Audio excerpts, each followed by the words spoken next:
देऊळ बंद 2 या चित्रपटाची सोशल मीडियावर बरीच चर्चा चालू आहे आणि नाश्ता वगैरे आवरून आम्ही निघतो आहोत पिक्चर पाहायला. तर बघाल मी गरम-गरम उपमा बनवलेला आहे आणि भक्तीच्या बालहट्टापुढे काहीच चाललं नाही. एवढ्या गडबडीत पण तिने मला आमरस बनवायला लावलेला आहे आणि मी मस्त असा आमरस बनवलेला आहे.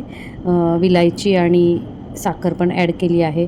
दूध ॲड करून मस्त असा आमरस तयार झालेला आहे आणि तो आता मी फ्रीजरमध्ये ठेवून देणार आहे, जेणेकरून 2 वाजेपर्यंत तो छान मस्त सेट होईल आणि त्यांना थंडगार आमरस टेस्ट करता येईल.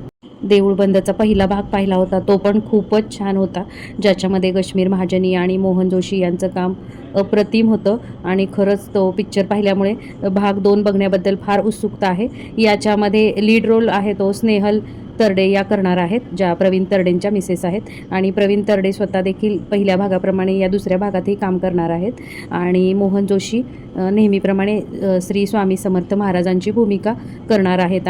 आणि हॅट्स ऑफ आहे मोहन जोशी सरांना, कारण त्यांनी इतक्या छान रीतीने श्री स्वामी समर्थांची भूमिका पहिल्या भागात साकारलेली आहेच, पण दुसऱ्या भागात पण ट्रेलर पाहिल्यावर अगदी अप्रतिम असा रोल केला आहे. देऊळ बंदच्या पहिल्या भागात मराठी चित्रपटसृष्टीतल्या दिग्गज कलाकारांनी काम केलं होतं. आता दुसऱ्या भागात पण पाहूयात कोणते कोणते कलाकार आहेत. तर हा चित्रपट खरंच थिएटरला जाऊन बघण्यासारखाच आहे. श्री स्वामी समर्थ, जय जय स्वामी समर्थ.